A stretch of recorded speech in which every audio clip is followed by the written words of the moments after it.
وقل رب زدني علما. Notez l'exigence de cette parole, le fait d'attester que Mohammed est le messager d'Allah. Qu'est-ce que ça veut dire?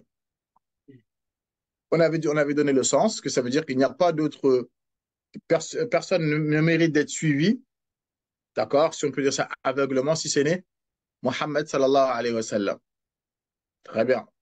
Maintenant, c'est quoi l'exigence de cette parole? Les ulama, ils ont dit, quand tu attestes que Mohammed est le messager d'Allah azza wa jal, ça veut dire ta'atuhu fima amara. Tu dois lui obéir dans tout ce qu'il t'a ordonné. Sinon, cette parole-là, c'est contradictoire. Si tu ne mets pas en pratique, c'est contradictoire. Tu te dois de obéir au prophète Mohammed dans tout ce qu'il t'a ordonné.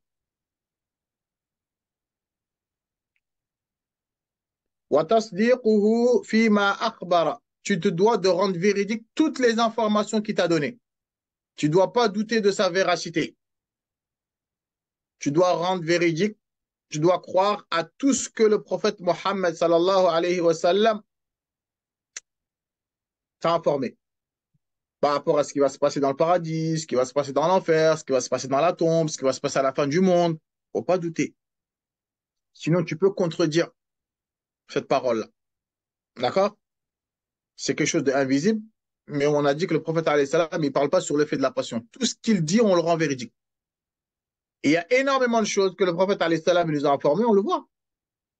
Ça, voilà. À la fin des temps, il y aura plus de femmes que d'hommes. On le constate ou on ne le constate pas? Hein? On le constate. Qu'à la fin des temps, il y aura moins de gens de confiance. On le voit ou on ne le voit pas? Qu'à la fin des temps, sa communauté, elle sera occupée de courir après la dunya, etc. On le voit ou on ne le voit pas? Pourtant, à son époque, ça n'existait pas tout ça. Le prophète sallallahu alayhi wa sallam l'a dit, il viendra une époque où les femmes, elles seront habillées, mais elles seront tout nues. On le voit ou on ne le voit pas? Le prophète sallallahu alayhi wa sallam, il a dit, leur démarche, hein, elle est tordue. Quand elle marche, avec les talons, la manière dont elle marche, vous avez vu comment elle marche? Ça, le prophète sallallahu alayhi wa sallam, il a informé tout ça. Le prophète sallallahu alayhi wa sallam, il nous a dit, on rend véridique que c'est vrai que ça va arriver, que l'antéchrist, le Messie ad-Dajjal, il va venir, que le prophète Isa alayhi salam, il va descendre. Tout ce que le prophète alayhi salam nous a informé, on se doit de le rendre véridique. Il ne faut pas douter, mon frère et ma sœur. Sinon, ça peut contredire cette parole-là. C'est clair ou pas? طيب. كذلك وترك ما نهى عنه وزجر. On se doit de délaisser tout ce qu'il a réprimandé. On doit le laisser. Toutes les choses dans lesquelles le prophète alayhi salam nous a mis en garde,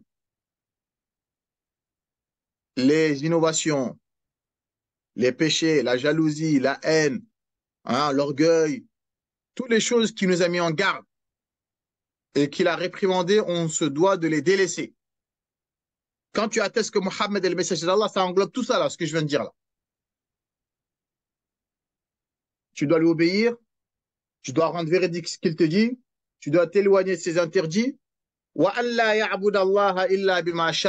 Et tu ne dois adorer Allah que de la manière dont il l'a fait. C'est tout. Tu ne dois pas adorer Allah contraire à la sunna du prophète. Tu dois faire comme il l'a fait. Tu dois adorer Allah de la manière dont lui, il nous l'a montré. Tu ne dois pas faire plus, tu ne dois pas faire moins. Très important ça. Très important de connaître le sens de cette parole, comme je vous ai dit. Kadalik est le dernier, c'est le fait de devancer sa parole devant la parole de n'importe quelle autre personne. وتقديم قوله على قول كل أحد من كان كائنا من كان. De devancer la parole du prophète Mohammed devant toute autre personne.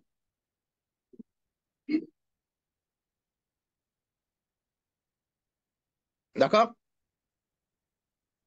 C'est-à-dire, il n'est pas permis. On te dit que le prophète, il a dit, ouais, mais mon prof, il a dit. Ça ne se fait pas, ça. Il est interdit. On te dit, le prophète, alayhi salam, il a dit, ouais, mais tu dis, ouais, mais moi, mon madhab, mon école jurisprudence, ils ont dit tel avis. Alors que la preuve, elle est claire. On t'a dit que le prophète, il a dit comme ça, tu n'as pas le droit de rajouter un mot. Tu n'as pas le droit de mettre la parole de quelqu'un devant sa parole. C'est interdit, ça. Est-ce que vous avez compris ça ou pas? Enfin, je vais vous donner un exemple. Il y a un compagnon qui s'appelle Abdullah ibn Abbas. Vous le connaissez? C'est qui Abdullah ibn Abbas? C'est le cousin du prophète Mohammed sallallahu alayhi wa sallam. Et c'était un très grand savant. Un jour, les gens ils lui ont posé la question, ses élèves ils lui ont posé la question sur un sujet. Et Abdullah ibn Abbas, il leur a dit, le prophète sallallahu alayhi wa sallam, il a dit comme ça. Et ses élèves, ils lui ont dit, ouais, mais Abu Bakr et Omar, ils ont dit comme ça. Pourtant, c'est des grands compagnons, non? Abdullah ibn Abbas, il s'est fâché. Il a dit, je crains, j'ai peur qu'Allah fasse descendre des pierres sur vos têtes. Je vous dis que le prophète a dit, vous me dites Abu Bakr et Omar, il a dit. Comment osez-vous devancer la parole du prophète, quelqu'un d'autre, même si c'est Abu Bakr et Omar? Avec le respect qu'on a pour eux, la parole du prophète, on doit devancer personne. Ça, c'est un manque de respect envers Al-Rasoul. On te dit, le prophète, il a dit, ouais, mais moi, mon père, il a dit, moi chez nous, nos coutumes, c'est comme ça. C'est grave, ça. Ou moi, je suis un malikite, nous, on fait comme ça. Alors qu'on te dit que le prophète, alayhi salam, il a dit. Donc, il y a beaucoup d'entre nous qui attestent, ashhadu an la ilaha illallah, ashhadu anna Muhammad Rasulullah, mais on ne connaît pas le sens. Pour lui montrer que le prophète, alayhi salam, on doit devancer la parole de personne devant la parole. Quel que soit le savant, quel que soit le professeur que tu as, on le respecte, mais le prophète, alayhi salam, il est plus important, il est au-dessus de tout le monde, parce que lui, il ne fait pas d'erreur dans la révélation. Tout ce qu'il dit, c'est Allah qui lui a dit. Il ne fait pas d'erreur, lui. Il ne parle pas parce qu'il est énervé ou parce qu'il est content. Tout ce qu'il dit, c'est Allah qui lui a dit de dire. Mais un savant, il peut dire un avis aujourd'hui, demain, il revient sur sa parole. Ça, il y en a plein. Mais le prophète, alayhi salam, non. Donc ça rentre quand tu dis Ashhadu anna Muhammad Rasulullah, j'atteste que Muhammad, c'est le messager d'Allah, ça englobe ça. Tu lui obéis, tout ce qu'il t'a ordonné.